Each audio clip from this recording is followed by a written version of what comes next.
Hello, everyone, and welcome back to Perpetual Chess. We have a familiar guest. He's got the record. It was close for a while. Who had appeared the most on Perpetual Chess other than myself, but he's running away with it, shattering all the records. He is also a renowned opening theoretician, commentator, Twitch streamer, unfortunately mostly in German, which I do not speak.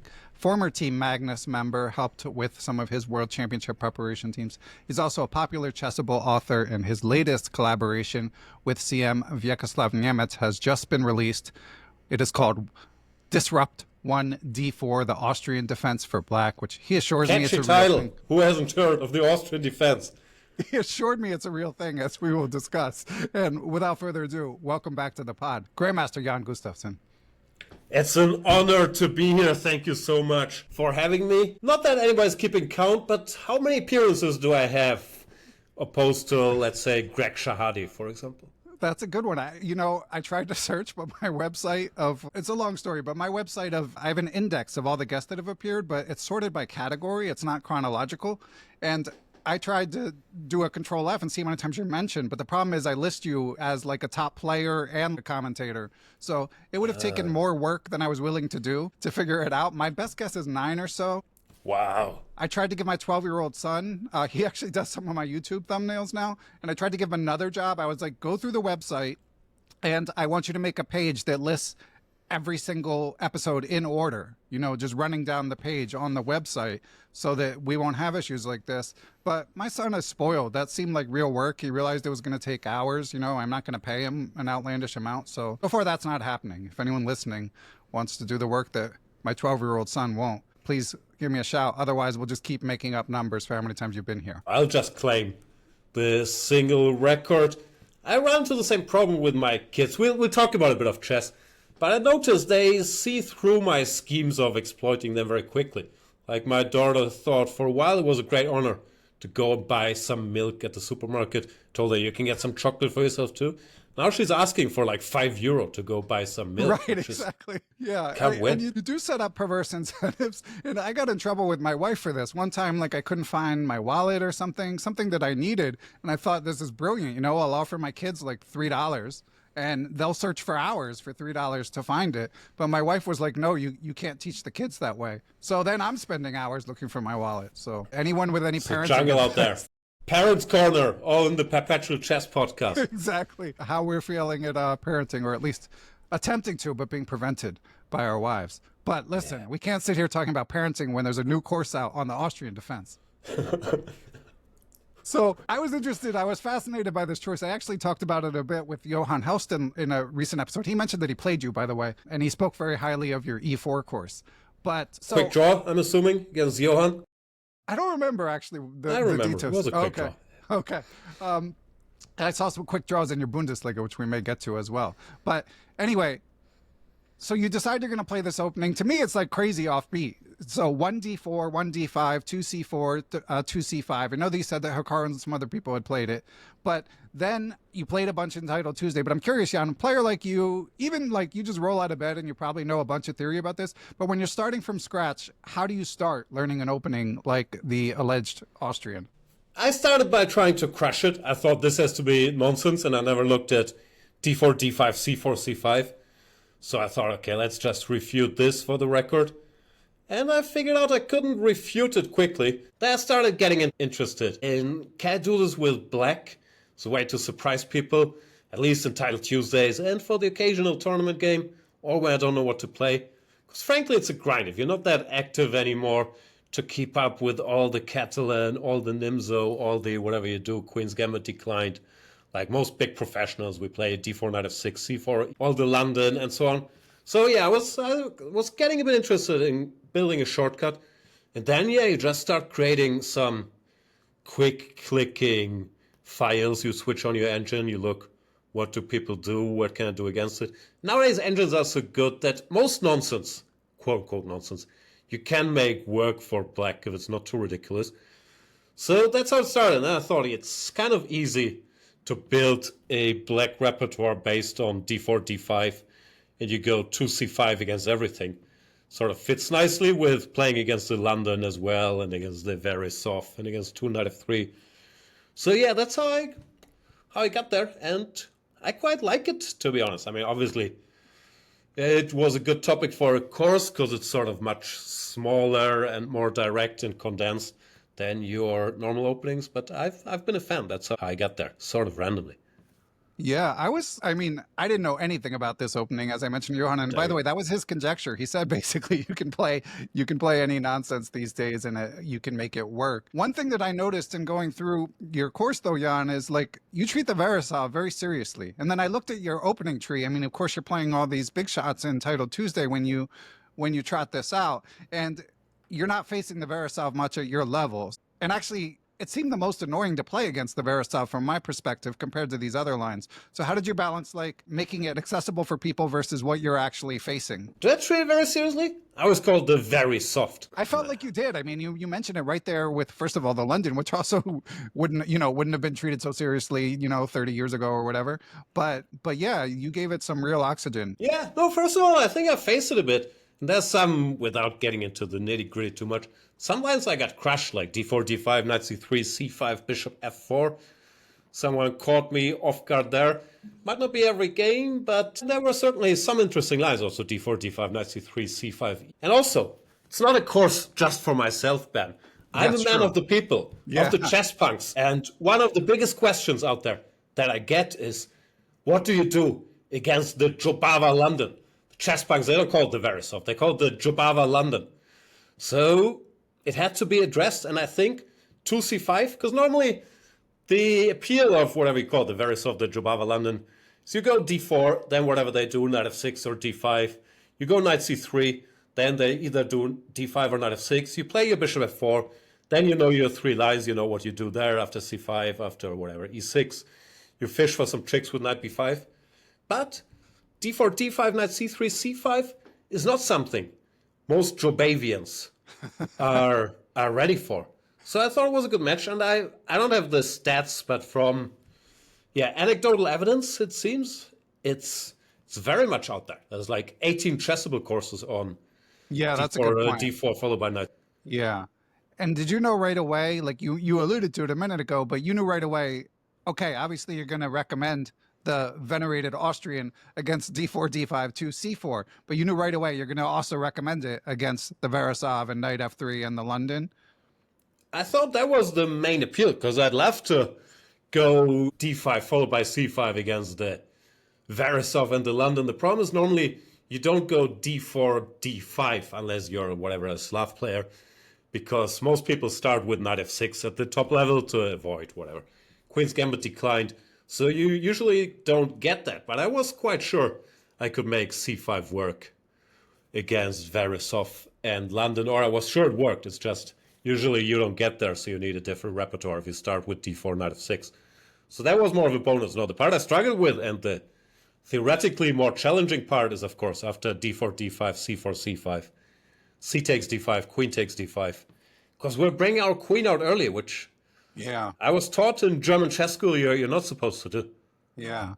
But throw the book out the window. New rules. And so for doing your research, like back in the day, you would use an opening tree, sort of crowdsource the wisdom of crowds to see what the best players have played. But now engines are all knowing.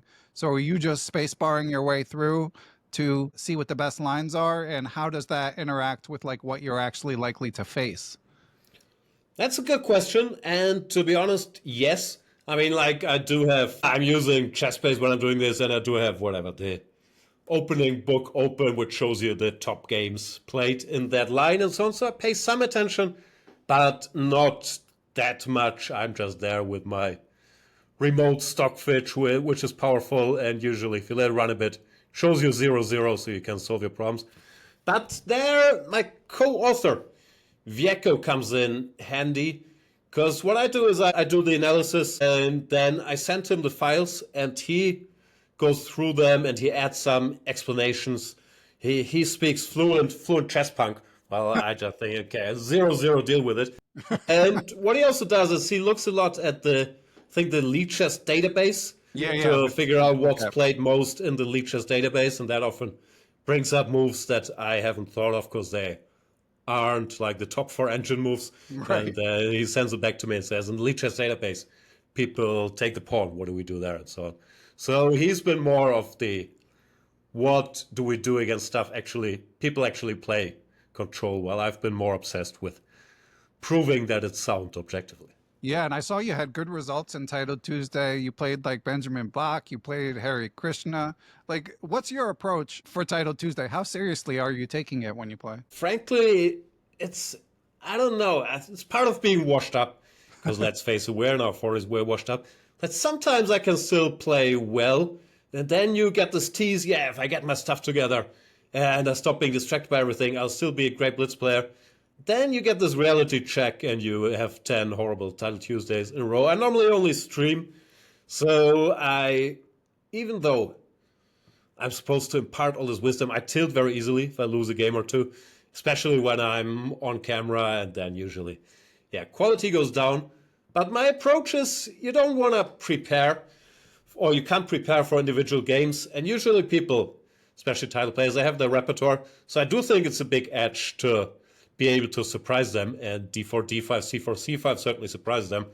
Now with white, I started playing a lot of 1, c4, I have a little repertoire, or the Keimer system, knight f3 followed by e3. So I've been doing very well in the openings ever since I did a bit of work on my courses.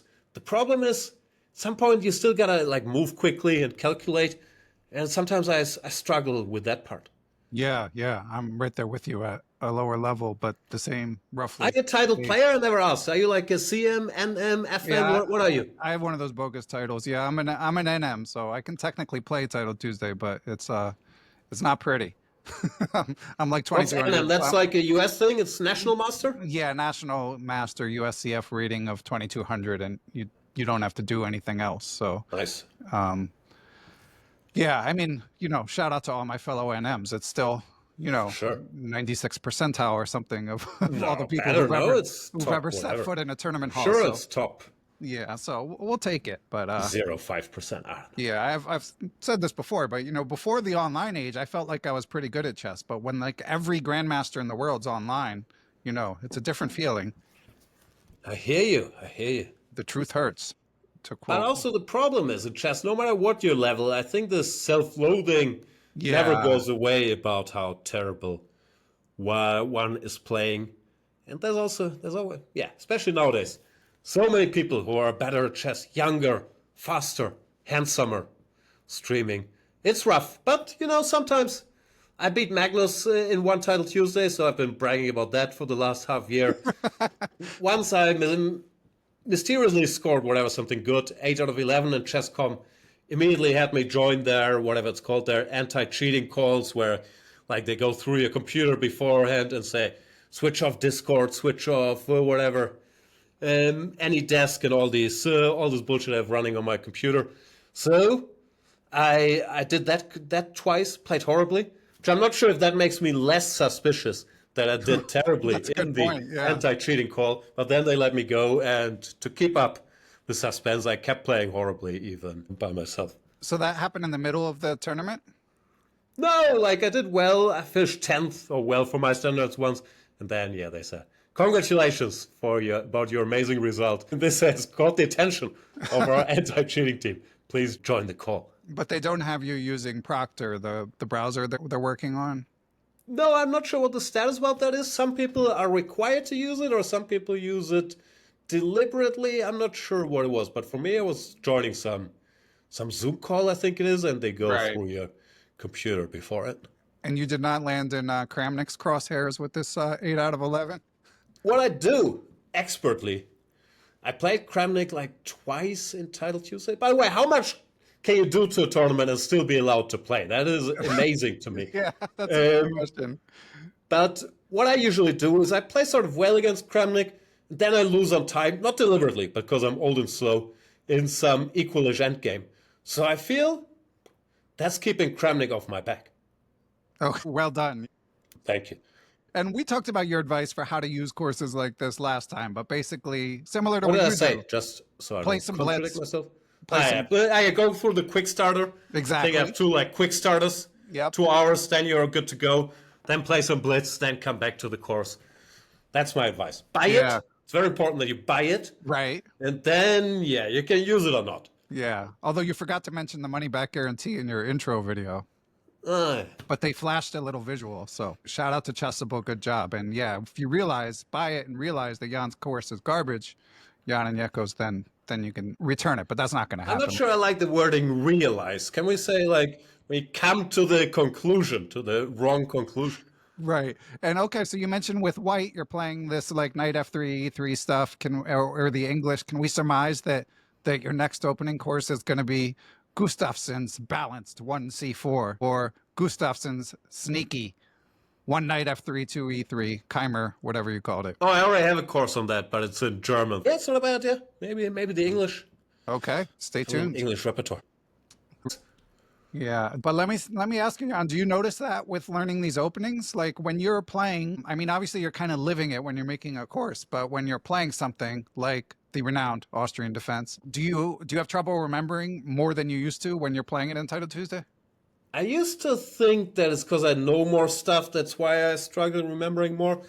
Now it might be partly because of age, but mainly, I guess it also comes with that I'm not that active anymore. If you're an active tournament player, you're used to repeating your openings pretty much every other day because you're preparing for tournament games. While I don't have that so much. I play a bit in Bundesliga and Thailand Open, my usual nonsense. But I don't have this steady repeating part anymore, which is why I also needed a smaller repertoire like my d5, c5, where, yeah, I also struggle remembering my own analysis, but I'm still usually better prepared than my opponents because they're usually out of book after 2c5 or a little after that. So it's getting a bit better when, of course, going through the courses, you also learn your own stuff. But I notice I also have to keep it smaller for myself in order to out-prepare people, while I used to be able to manage, bigger repertoires more easily. Yeah, that makes sense. I forgot that you played the Thailand Open. How was it this time? Only lost 10 rating points, so that's pretty good. Lost to one 14-year-old kid. But other than that, I didn't play so badly. No, I love it there. I keep telling you to join. You never come. You always tell me, yeah. No, you actually just tell me no. Donny tells me, yeah, maybe next year, and then it's not happening. But no, I'm always having a great time. Shout out to the Thailand Open still. Yeah. Well, it's the only one I play, so I don't know. But it's by far my favorite open tournament in the world. And we will return to the topic of FM Donny Ariel's GM quest for listeners who are wondering what comes next there. But yeah, the way it always happens is you ask Donny, Donny asks me, I say no, and then Donny feels like he's not going to go to battle to try to go to Thailand, which is I don't know how you do it. That's not an easy sell for a family. Family. Man, especially here on the other side of the world. But someday I hope to make it happen. I thought, especially without getting into politics, but especially in the US, many people are checking out different places to live. And what's a better place than Thailand, really? I mean, you got to bring the family, check it out. That's a good point. That might be my ticket there. Listen, there's your pitch. All right. And so you stream Titled Tuesdays. How often are you streaming generally? How many days per week these days? Frankly, it depends if I have stuff to do that makes me actual money. If not, then I quite enjoy it. Then I sit in my basement and stream. But yeah, it's up and down. If I'm on the road doing other stuff, or if I feel like now I should really work on my courses or whatever, then yeah, streaming can be gone for a while. But normally, Titled Tuesday, I try to at least stream one of the two. And yeah, when I'm home, I stream 5 days a week, but not always yet. Gotcha. And we're recording this on July 17th. And you mentioned you've been covering the Vegas Freestyle, which just started yesterday as we record. Is that something you're just doing just to give your German viewers a way to follow it? Or is that a paid gig somewhere? No, that's not a paid gig. That's for the love of the game and to plug my courses. But no, actually, I have a job, which maybe you're probably a bigger expert than me, which I shouldn't talk about, at this ESL, this Esports World Cup, is that what it's called? Yeah. Where chess is a part of it first time. Yeah. So I'll be going there, and my job is to be an expert on chess and the chess scene. Okay. So I figure I should probably follow a bit of chess to be an expert on chess and the and the chess scene, and that is the one big tournament. Before that, don't quote me on the dates, but the chess part of this ESWC starts, the 28th, 29th? Okay. Somewhere there. So I'll be going there, and I'll be giving hot stats behind the scenes. So you'll be kind of like the Maurice Ashley. We probably haven't, like on the St. Louis broadcast, basically they have like the three main announcers and then they'll like cut to Maurice and he'll like do some little vignette sort of thing. No. I'm way down. Okay. Or up, depending how you see it, the food chain. I don't think they put me anywhere on camera. I'll be sitting in the production and like giving smart stats and so on. Not sure. I've never done it. I thought it might be interesting because it forces me to actually work a bit. But yeah, we'll see how it goes. Do you have friends going? I mean, I'm sure you know people playing, but in a working capacity? I don't know. I think it's a giant event. I haven't actually looked into it. I'm sure the whole chess world will be there one way or another. I know Chess.com is heavily involved. And yeah, I know one or two people from this gaming world, but I haven't really looked into it. But I'm looking forward to it. Okay. And your boy P.H. Nielsen, I saw you drew him in the Bundesliga. Yeah, I haven't been that much in touch with him because, we sort of ended the Chicken Chess Club podcast because of uncreative differences. And so sad. We also, as you said, when you come at the king, you best not miss. We can't compete with the Perpetual Chess podcast. And then if you have like 3 grandmasters and this huge writing staff and production crew, and you can't defeat Ben Johnson, and after a year we thought, okay, what are we doing here? Enough is enough. But I played him in Bundesliga. I think both sides were eager to get to move 20 when you can offer a draw, like old man's sad chess. And so no painstaking analysis afterwards? Yeah, I think it was exactly a 21-move draw, if I remember correctly, because I did play through it. Yeah. Did you camp to the bar after that, or what happens? No, that was a fun weekend. I think Magnus played. Was in Hamburg, St. Pauli, famous football team, or soccer team as you would call it as well. It was a fun event. Lots of interest. Yeah, I think we analyzed a bit and then we listened to whatever Magnus had to say about the ongoing games. No, that was a fun weekend. Yeah, I bet.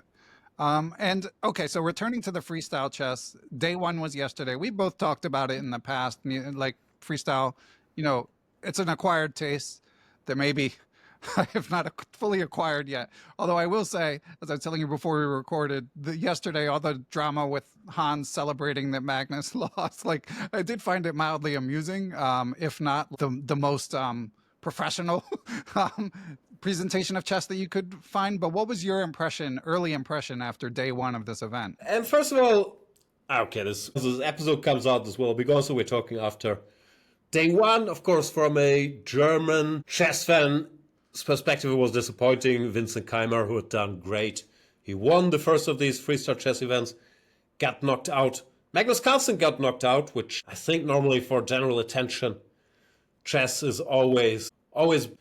But other than that, well, I was covering the games, and they were kind enough to give me access to camera so I could see some stuff. But I was focusing on Vincent, so I didn't catch too much of the drama.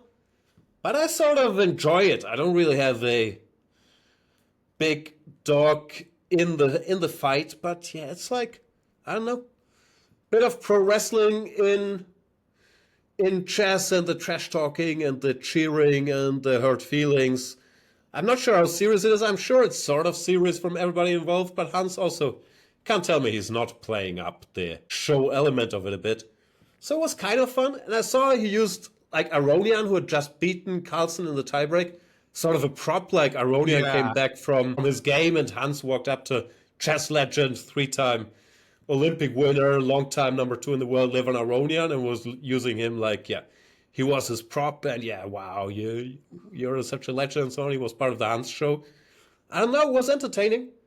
Yeah, awkward spot for Aronian, because as far as I could tell, he's like the most liked. He stays neutral. Very affable and knowledgeable guy, and here Hans is celebrating him nonstop. And as you mentioned, there was an element of theater to it because he's like, "Did you see how much I was clapping on camera when Magnus got knocked out?" I'm sure he saw. So yeah, we'll see what happens. But, and also, like, of course I should know this, but I already said, not that into this freestyle thing. So Magnus kicked to the lower bracket, but is this one of these things where he can reascend and still win the tournament? You might not I know don't either. think so. I think they're playing, the first 8 are playing for the first 8 spots, and the others are playing for the bottom spots. No, I don't think it's a double elimination where he can still come back. Oh wow, okay. I hope he doesn't like withdraw. Because also there was the cheating controversy. I mean, not controversy, but there was a meeting before the tournament where they were talking about cheating protocols, and they're just letting the spectators in to witness the event live, but they're not even checking phones, which Magnus was quite upset about, which, you know, I totally understand that part. But he's had issues with that stuff in the past, and maybe that contributed to his poor play. Do you have any opinion on whether spectators should be allowed to have phones? No strong opinions. I think as long as, the players are wearing headphones and can't really hear or see anything. Of course, there's always a trade-off, like how much safety do you want versus public access, attention. Same with the broadcast, you have it 15 minutes delayed and lose this live vibe and make sure you don't use it. I don't have strong opinions on it. I still kind of naively think we'll probably figure out if someone's cheating. But okay, this whole drama of the past maybe has taught us that opinions aren't so black and white and so easy on that. I don't have strong opinions on it. Of course, in an ideal world, spectators shouldn't have phones, which I'm not sure how much of a hassle that is. I went to see Bill Burr, and they took my phone before the show. So you can do it with lots of spectators, right? Or they put it in this Ziploc bag, whatever it's called. Then Bill you have Burr, to unlock very it. concerned about that engine assistance. Yeah, Bill Burr. He's been up there. No, he's a funny guy. So, and you and I we talked about in previous interviews, both longtime NBA fans. Now that's like this worlds collide moment. You know, Derrick Rose, Tony Snell. You got Wemby organizing a tournament in France. Does that pique your interest? Does it make you want to go to Vegas? I don't want to go to Vegas. Oh, I think we were in Vegas together. No, it was a long summer in 2007. Wow. Yeah, I was Time definitely goes there. by. Yeah. I spent too much time there. I spent a couple of weeks there. It's like, I don't know your system, but 140 degrees outside. About right. It's warm outside. Inside you can either gamble, you don't know what time it is because there are no clocks anywhere, or you can buy a burger for $100. So it didn't do it for me. I think I made a mistake to stay on the strip, which is probably wrong. One should be a big professional like you and stay in a flat somewhere far away. Anyway, I didn't follow much of the basketball chess event, but it was cool to see like that. Yeah, names like Tony Snell, Onyeka Okongwu that only NBA nerds like us would probably be familiar with, not like these world-famous chess players. And it was cool to see them play chess. Yeah, and while we're on this topic, we might as well briefly mention the elephant in the room. So on I think it was our last podcast, somehow we got picked up by this big Philadelphia 76ers podcast that I, as a Philly native, am an avid listener of, and you, as a student of pop culture in the NBA, also have picked up the rights to Ricky Sanchez, and somehow they still haven't had you on the podcast. So what do you have to say about that? First of all, I think it's a scandal that you're trying to beat me to giving another shout out to the rights to Ricky Sanchez, our favorite podcast, right? In order to make it to the show, because we know, I think it's Mike who's like firing up that AI. Mike's a big AI guy, and just scanning the internet for mentions of the rights to Ricky Sanchez. No, I brought it up because I know you're an NBA nerd and you're from Philly, and I actually listen to it very regularly. Like, as NBA nerds, what can you do, right? You can only listen to so many Zach Lowe show and Bill Simmons podcasts at a time, then you run out of stuff. So I quickly branched out. I'm listening to the rights to Ricky Sanchez, Down to Dunk, the OKC podcast. And yeah, that was funny because I met, not that much NBA talk, we'll bring it back to chess.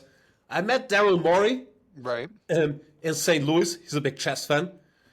He was coming to check out the tournament. And yeah, he mentioned it to me then, the rights to Ricky Sanchez guys. And I told him, yeah, you're from Philly and so on, and he should give you a call. You guys should connect. I'm not sure if he's hit you up yet, but busy season for the 76ers.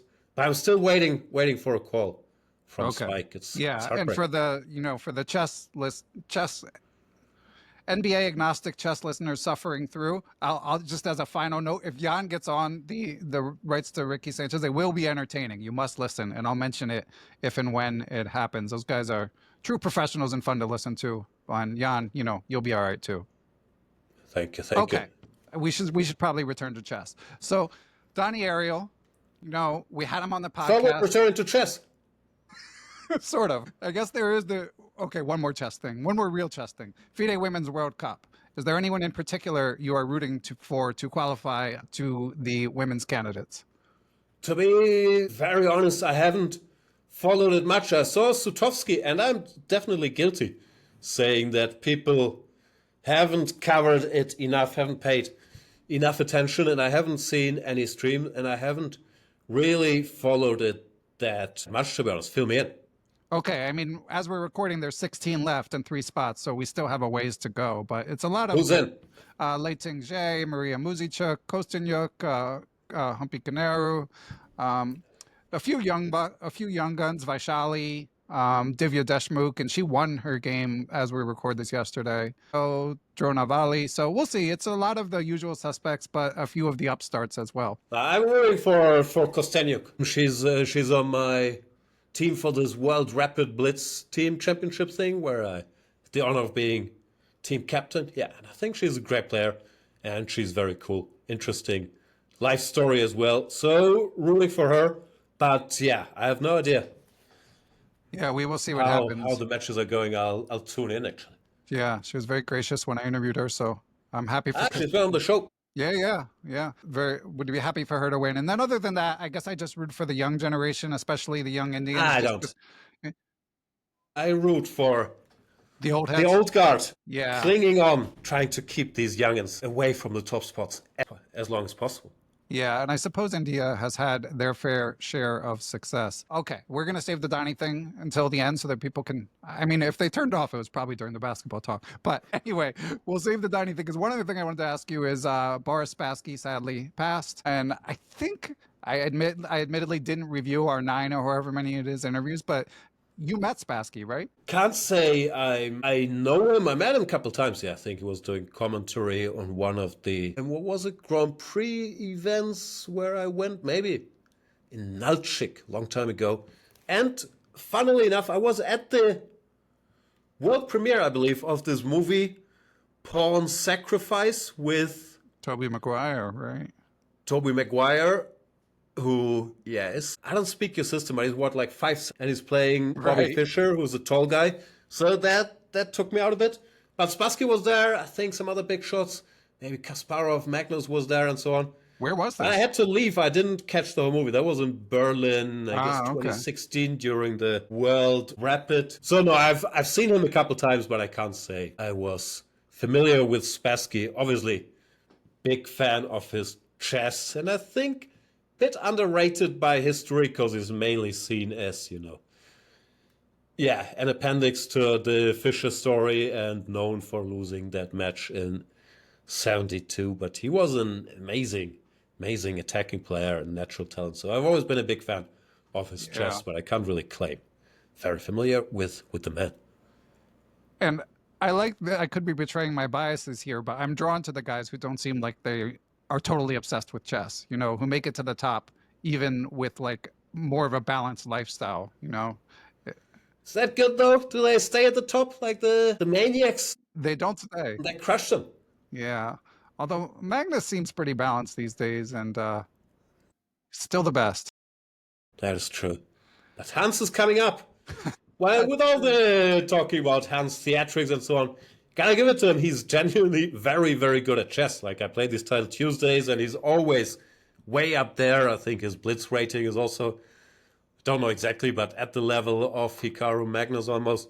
He just seems incredibly good, and how to balance all the stuff he's involved with, increasing his chess strength, especially at faster time controls. He just seems properly very good. Like, it's gonna be interesting times ahead.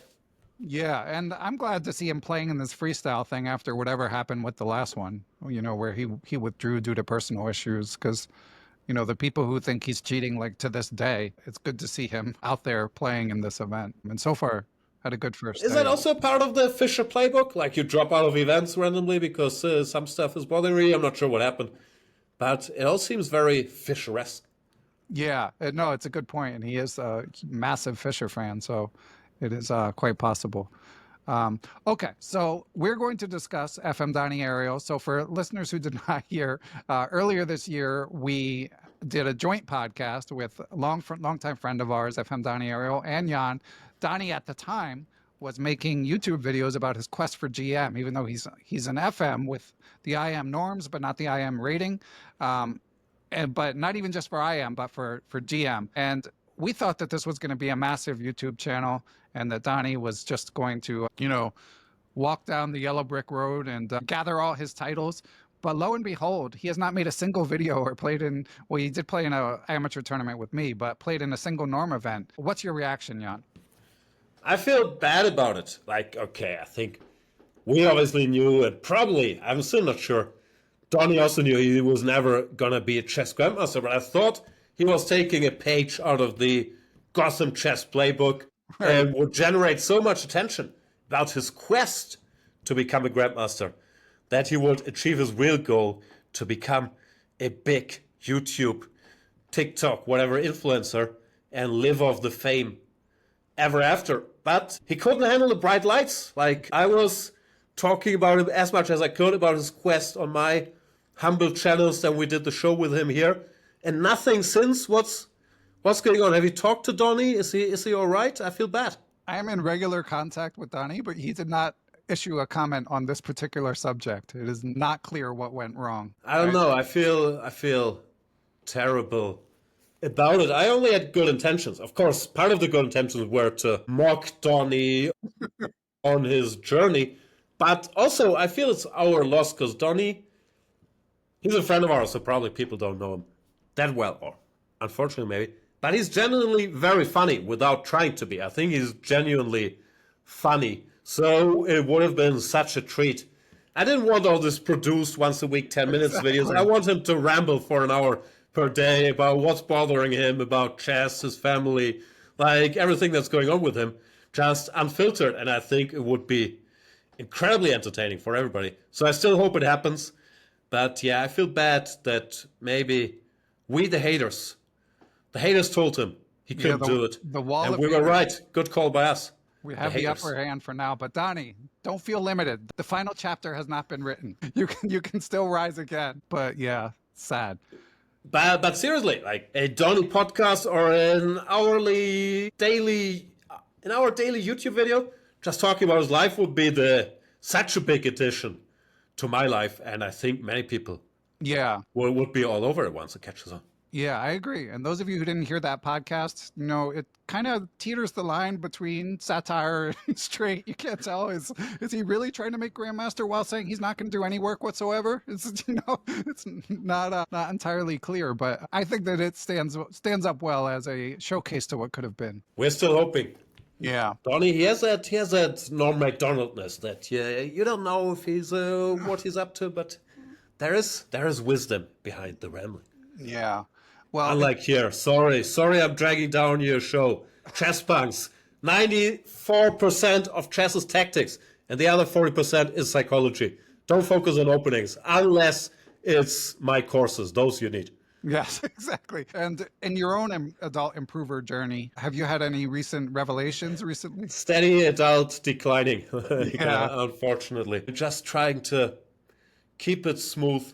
No, but frankly, outside of my courses, I don't work that much on chess. Now I'll hopefully work a bit more because we have this European Team Championship coming up. Very exciting for the American listeners because I'm the head coach of the German national team, so I should get a bit more in touch.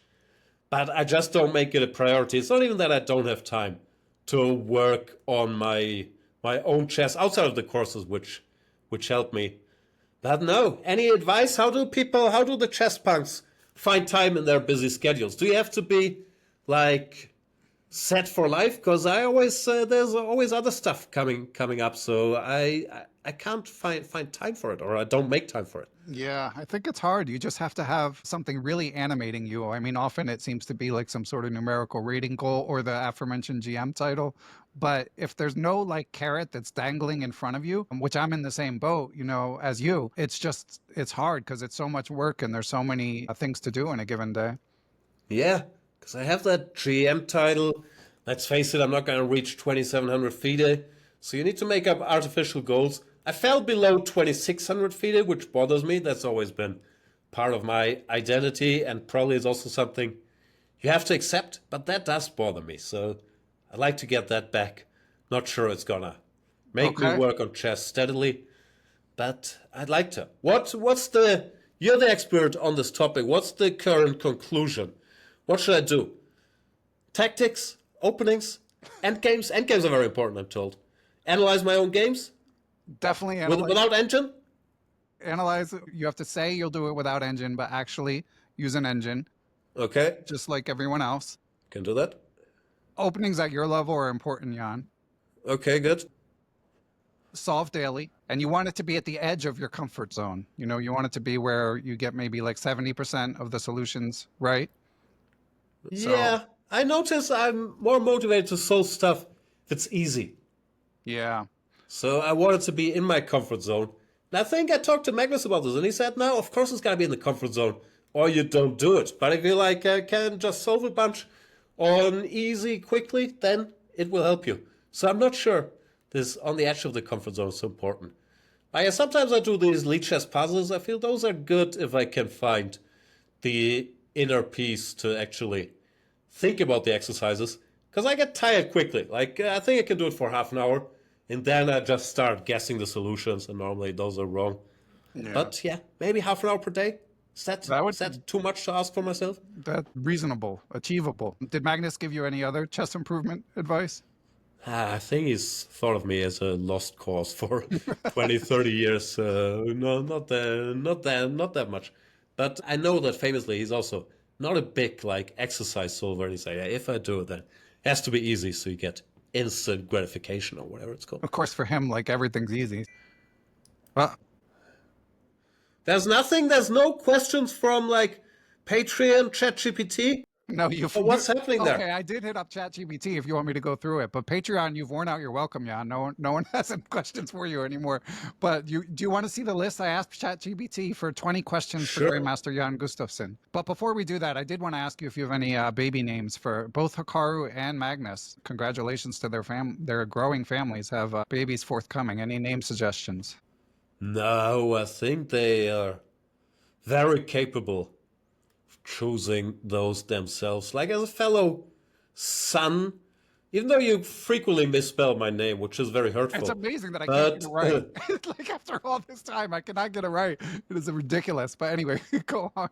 But I wonder, because I get asked a lot, and often people think it's very humorous, if my father's name is Gustav. I wonder if people ask you if your dad's name is John, and if Carlsen, which of course is just a Norwegian way of the Scandinavian surnames, if he's asked a lot about if his father's name is Carl, but his father's Henrik, he's well known, so probably not. Yeah. How's it for you with the son situation? Yeah, it's not really an American thing. I think it's more common to ask of Europeans. But it would be good. I don't know. Right? I think it's the spelling. I think it's because I have the two S's. Exactly. You were called John's son. Maybe people will also ask you. Yeah. Okay, you ready for the 20 questions? I mean, I don't know if we can do them all, but I do have 20 questions from ChatGPT, and you'll see to my credit, I didn't ask you any of these. So I did it just in case, but I've been, did my own homework here. Number one, these are so AI generated. Number one, you've worn many hats: player, second, commentator, and entrepreneur. Which role brought you the most personal fulfillment? Honestly, player brings the most self-loathing, but also there's no feeling like winning a chess game where you feel you played well before you check the engine or you beat a strong opponent. The sense of competence that you have very rarely in my case.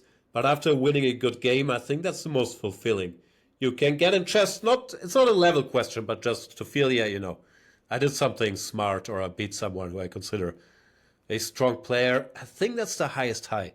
still you can reach in chess. Like, I enjoy commentary, I enjoy doing the courses and so on.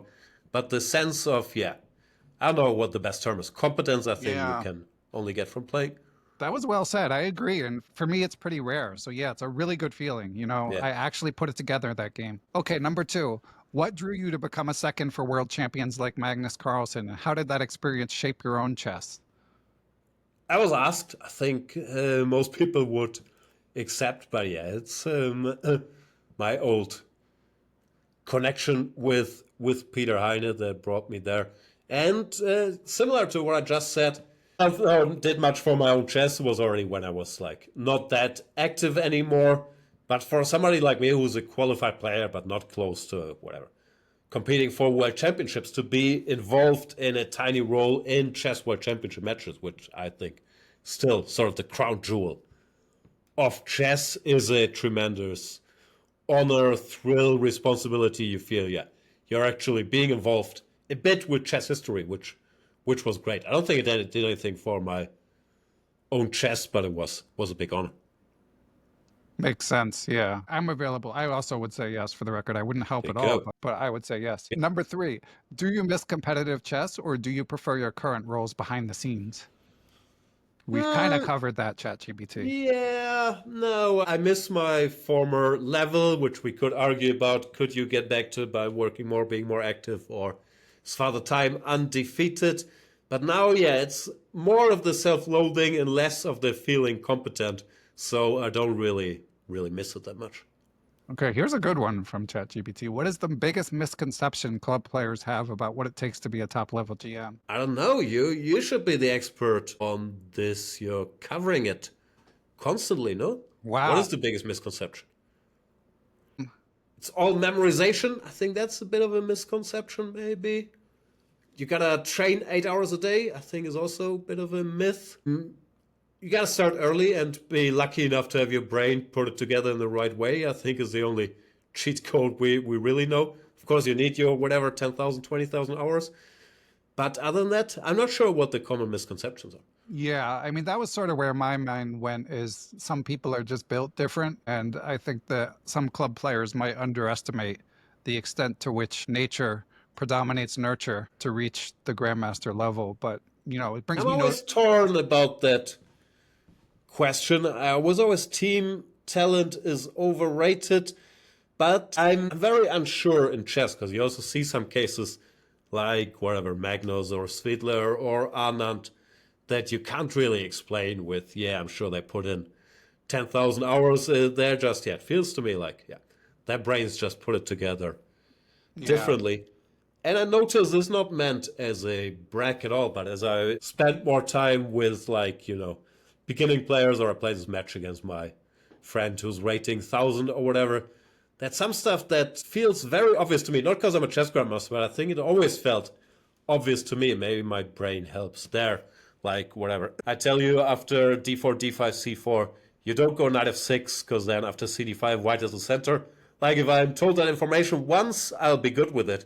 And that's not the same for everybody. I don't mean this as a dig, but sometimes it's, just you need a different way of learning or putting things together. And I don't really have strong feelings about nature versus nurture anymore. Your team, nature all the way, or? I wouldn't go that far. I mean, certainly edge cases, the amount of work you do makes a huge difference. If you're an IM, there's a good chance you can make GM if you do enough, but it's just not everyone can be a grandmaster, most people can't, would be my contention. Yeah, I don't know. I honestly don't know. All right, next up, you might want to skip this one because we've covered it in previous episodes, but we'll leave it up to you. You've long been known as an opening specialist. How has opening prep changed in the age of neural net engines like Stockfish and LCO? Not that much. We've been slaves to the engine for the last at least 20, 25 years. So they keep getting better, but we've all been faithful to them for a long time already. So not that much has changed, really. Okay. Just some moves and some files. Next up, can you share any memorable or amusing moments from preparing novelties for a world championship match? Nah, it's all top secret. NDAs. NDAs. I feared as much. I forgot to ask you, do you have any top secret gigs as a second coming up? No. Bummer. Holler at your boy, Hans. All right, next up. How do you balance the pursuit of novelty with the need for practical playability in high-stakes prep? I don't know what that means, Yeah, buddy. but no, it's always a balance between surprising your opponent and playing, quote-unquote, the best, cleanest solution, according to what computers tell us then. And yeah, I think Magnus has been better at that than I initially thought, because I was always, which is easier when you're clicking, thinking, but okay, this is clean, black equalize everywhere, just do this. Well, he, I think, understood this part, how much equity there is in surprising your opponent for sure, getting them out of the book, and how much equity you can give up and how much risk you take with that. That's the real game that's being played, not who clicked on more 0-0 moves, right? And yeah, I think that's still a science that even top players approach very, very differently. Some err on the side of correctness, cleanness, some err on the side of let's surprise with some nonsense. And yeah, that's always very interesting balance. Yeah, I do find that aspect fun to follow. And I, as a former poker player, like I love that Magnus had that sort of game theoretical approach. Next up, do you think that there's still room for human creativity in opening preparation, or are we just trying to mimic engines more efficiently now? As I said, with this part, which move is gonna surprise my opponent? And it's not just getting them out of book, like all the top players can play when they're out of book, but that will pose problems that will be hard to solve over the board. That's all about human creativity. And I think actually human creativity will become more important as engines get stronger, because if everybody's just seeing 0-0 in every line, what's the point? You can't memorize all the 0-0s, so it will become more and more about human creativity. I understand some guys like also Magnus and the freestyle fans might feel differently. I think it's all just a giant con. They don't want to prepare for 4 hours in the morning, so let's get the same money and work 4 hours less a day. Win-win situation, but I think there's still a lot of room for human creativity in chess openings.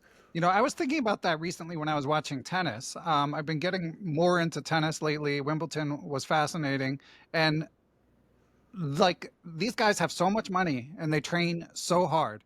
Like Sinner and Alcaraz and Iga Swiatek, and the list goes on. And it seems like there's something missing in chess. Now, Magnus has been around for a while. Obviously they're 23-ish, 22, 23. They're young and hungry. So that might be part of it. But it seems like there's something missing where for them, it's like unquestioned that they're just going to give absolutely everything to get this title, even though like they don't necessarily, the money doesn't change their lives, even the notch on their legacy doesn't change their lives. So why do you think it's a little different in chess where there is, granted, freestyle chess also does give more options for creativity, but I agree with you that the amount of work required factors into it. Why do you think it's different in chess? Is it? You don't think, I don't know, without naming too many names, but that Prag, Gukesh, up to Satorov, whoever, these young guns who are at similar ages, that they put in everything they got into chess? Well, yeah, they do. Maybe with hungry, so Magnus, if you've been dominating for 20 years, maybe it's different, but that's sort of normal everywhere, no? Well, maybe the example then is Djokovic, because he's still, granted, he can't quite beat the top two guys at this point, but like he still does everything, to try to get like one more major. And it's, I don't know. I don't follow tennis. But also, I think Magnus likes winning. And as long as he can win, he's going to put in the work he needs to win and support the formats where he can win with the work being put in. And if that goes away, I wouldn't be surprised if he does everything. Or if he ups the workload. I don't know what he's doing. Because with him also, just thinking about chess, the way his brain works, is tremendously helpful. And following chess, even if we don't call it whatever, structured workouts or whatever they will do in tennis. So I'm not sure it compares. But I think people adjust to the level of the competition. And if you're as special as Magnus, maybe you didn't have to. But I feel the young generation, not saying I don't know their lives, but Gukesh, Prag, and so on, I feel they're giving. Yeah, no, I didn't mean the younger generation. I just meant something happens with the older generation where they don't work as hard as the older generation in some other sports, it seems like. Or maybe Djokovic is just like an outlier and I'm extrapolating too much. All right. Anyway, next question, also Magnus related from Chat GPT, is what separates Magnus from other 2,750 plus players, not just technically, but psychologically or professionally? Now, this question is being asked a lot. I don't think there's an easy answer. Like we said, I think his brain put stuff together a bit differently when he was young. Like his amount of pattern recognition and being able to play any structure is just incredibly good, but he's a bit better at everything. Yeah. He's, a bit more competitive, used to be in a bit better shape, bit more willing to play all kinds of openings, bit better feel, bit stronger in the end game, calculates a bit better, more experience, deals better with pressure. It's never one thing. Makes sense.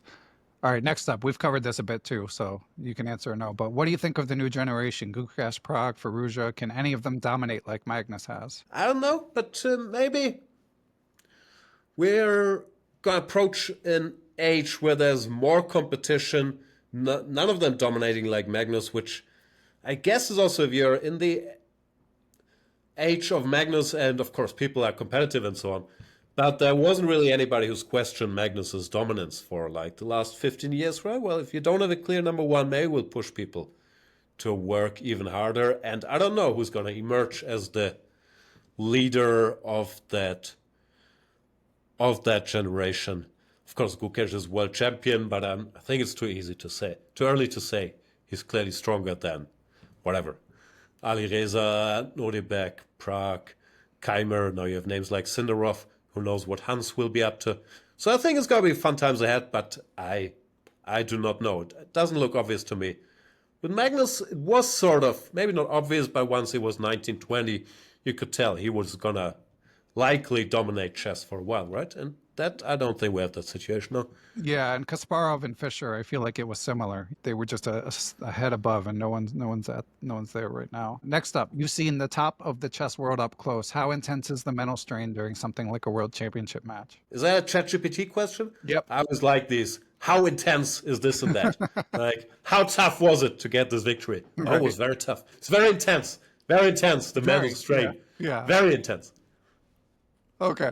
How does Carlsen decide what to play when we did this too, when everyone is so well prepared? Oh, but... I don't know, ask him, ChatGPT. Leave me alone with the Magnus stuff already. Okay, on to commentary content and Chess 24 from ChatGPT. And this one I actually meant to steal and didn't. This was the one. Your commentary style is dry, funny, and very well informed. How did you develop your on-air voice? Talking, and also... Clearly, I'm not being on air, at least in English, that much anymore, so I'm not sure my voice is that popular. ChessCom, what's going on? Yeah, holla. But, no, I don't know, just, I guess, being myself, which many people aren't that happy with, but I always thought, my mom always told me, Jan, as long as you like it, it's fine. She never really said that.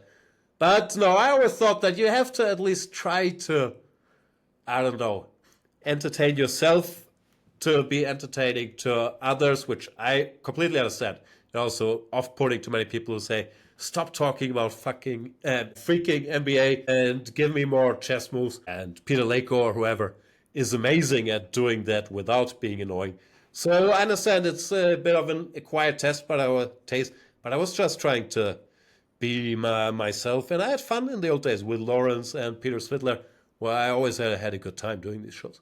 Right. Shout out to Lawrence, as I mentioned in plugging a course that's coming next week. He also made a fictional opening and has a course coming out about it. The Baltic Defense. The fictional Baltic Defense.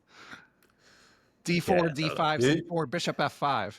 I don't know. That's terrible. You want to go 2C5. Yeah, come on. Bishop F5. What is this nonsense? 5 is ridiculous. CD5, what is winning? Okay, next up, and this is a kind of a misphrasing from ChatGPT. I see you're regretting asking about this. We got 6 more to go. Sure. Oh boy. What's your favorite chess game to commentate on, either for its quality or for its sheer drama? So I'm going to assume they mean like, well, they don't mean anything. They're a computer program, but probably it's like tournament or event is the intention. Well, championship matches haven't done that many of those actually, because I was working in a few of them, but to me that's the highest stakes and the most drama in chess there is. I understand some people might find it dull because only one game and often you have a bunch of draws and so on, but for me, nothing beats classical world championship matches. Also, what I grew up with, like the Kasparov-Karpov matches and so on. Back then we didn't have live commentary, but you would rush to get whatever. Your local Schachwoche newspaper and check the teletext, I think, in the old days to get the score, and I would replay those. So no, to me it's always World Championship matches. Yeah. I don't even care who's playing. Give me those. Yeah, I agree. All right, I'm going to skip the next one because we've covered it in a previous interview. Then you have, how do you feel about the rise of, quote, entertainment-first chess content? Can it coexist with serious educational material? I think in general it's fine. Hashtag grow the game. What bothers me, and that might be a bit of gatekeeping, elitism, whatever you want to call it, but often in my very humble German stream, I have people asking me the very same questions like, what do you think about the Philly door? What do you think about the Stafford Gambit? What do you think about, to a lesser extent, the Jobava London and so on? And I already know that it's coming from people watching the same YouTube videos, which I do the same thing with whatever, fitness or finance or whatever stuff interests you. You click around YouTube and you look, okay, this guy seems entertaining, trustworthy. I'll watch him. But of course, it's a balance also for content creators to do stuff that is quote unquote correct and do stuff that will generate clicks. And sometimes it annoys me because, as with everything, there are no real quick fixes in chess. And people often don't know better, but they watch popular videos, and then I sit there, I don't know. And Ponziani, I don't think is so good because after c3, d5, black is already slightly better, and that's not what you want in chess and so on. So sometimes I get annoyed, but in general, I think it's fine, and we have so many ways to get information about chess out there that everybody can pick their niche, and of course, good old grow the game. But yeah, sometimes it breaks me also. Shout out to Anna Kremling, but if I had $1 for every time I get asked, do you think the cow opening is good? I'd have I don't know, $37. Wow. Meanwhile, sheltered life that I lead, I don't know what the cow opening is. I know who Anna Gremling is, though. There you go. I know she's doing a world tour. All right. Next up, what's the most common? This is right up your alley. What is the most common training mistake you see in amateur players, especially those who are stuck between 1800 and 2200? I think what people usually don't do enough is buy my courses. Often you're 1900, but you struggle. What do? You keep playing the King's Indian, but you get these horrible positions. You struggle memorizing the Catalan, and your opponents are so booked up. Well, if they just played d4, d5, and then c5 against everything, and with white, for example, knight f3, e3, and understood that better than anybody else, I think it would just get them to 2300 instantly. And people are so brainwashed by, no, you don't need openings, you need to analyze your own games and solve tactics, all that nonsense. Of course you need openings. You have an opening every game. You want to improve, maybe look at that part where you can get an advantage every game. And tactics will be much easier to find from a good position than from these trashy positions you're getting because you keep playing the Ponziani, or you keep playing e5, d6, knight c6, bishop e7 against everything with black because you don't want to study openings. Please. Yeah, well said. Andrea. Yeah, people say there's no secret sauce, but disrupt 1d4, the Austrian defense, excuse me, the secret sauce. No, of course I will advertise mine, but I do think there's some truth to what I'm saying, that the pendulum and the common wisdom, normally from weak players, by the way, that's no, you don't need openings at this level or that level. Tactics are so much more important. Openings are kind of important. That's a hot take. But you've made, Is it? You made your bones, discussing openings. So it's also the secret of freestyle chess that everybody thinking, finally, my genius will shine. Exactly. Where I don't have to face all these nerds without rich private lives that are memorizing openings all day long. But in freestyle chess, I'll show them who's boss. I'm not sure it's happening, but of course it's a compelling narrative. It would be cool if someone rose, some 2400, just became number one in freestyle chess. But yeah, it doesn't seem to work that way. All right, 3 more, Jan. I've asked you this one before, but you could. I think I know what your answer is going to be. Is there an underrated or underused opening you think club players should consider adopting? Throwing you a fat pitch there. I don't know. What are you talking about? Against 1d4? Yeah, for example. I don't know. What I like is the Baltic defense. Right. Okay. Next up, you've produced many great Chess24 courses and Chessable. If you had to recommend one course, which would it be and why? Okay, I can't plug my course as an answer to every question. Buy it already. It's on sale till the 25th or something. Get it now. Yeah. I'll plug the top 50 players, which I don't know if I should check if it's still on chess.com, but The one that you and PH Nielsen did, ranking the top 50 players is fun. Right. Not controversial at all. Turns out everybody agrees with our list. I never watched your one with Dorfman. What are your recollections? Because Johan Halston recently mentioned The Method in Chess. That book's out of print, so I haven't read it. But a lot of the old school GMs I interview recommend it. And you had the pleasure of recording that video with him. What was that like? It was fun. Like, I think there were a lot of good ideas. I'm not sure this course is still available. It might have gone away with Chess24. I'm not sure. But no, I always liked Josef's strong opinions. Of course, he had a bit of a feud with Dvoretsky, and I think the secret why I haven't made it as a chess trainer, maybe is also what you need. You need to have your own methodology in chess, and then you need to disagree with the other methodologies. You can switch on your engine, and wherever they give a wrong move, you point out how their method is failing. And then you call it something like, I think Churchilov has the balance, Dorfman has the method in chess. I don't know, with Yusupov Dvoretsky, a lot of prophylactic thinking. I think all these guys are great, by the way. It's not me talking trash. I'm saying I need the method, overarching approach to how you find your moves. Kotov had Think Like a Grandmaster. Yeah. Can we cooperate on your next book? Like, you write it and I'll give some stockfish analysis on the method in chess, Ben's method. Let's do it. Yeah, I'll start workshopping. Final question I think we should probably skip because we've talked about it so much. What does your ideal day of chess training look like for someone trying to make a serious rating jump? Leave me alone, chess punks. I don't know.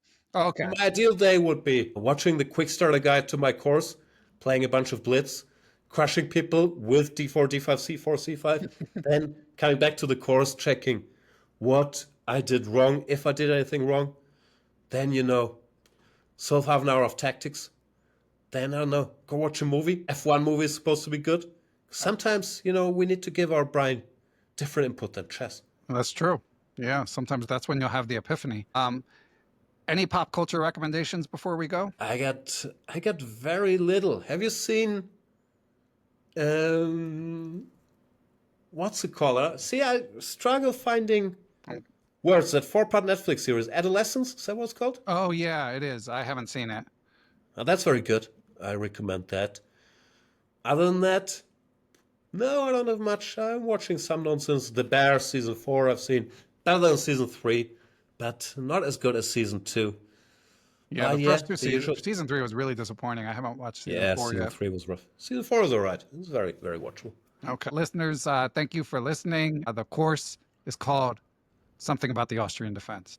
No, Disrupt D4. I'm sure if you Google Jan Gustafsson, Disrupt 1D4, you'll find it. It's a good course. It's a complete repertoire against 1D4. Very happy with it. And thank you for letting me ramble for an hour about my course and my very, very hot takes about the chess world that I follow very closely. Pleasure as always. And we forgot the US politics part, but we can do that. Do that for the next hour. People will be enjoying that. And Donny Ariel, it's not too late. It's never too late. Don't give up. It's never too late. Okay. Thanks, Jan. Cheers. Bye.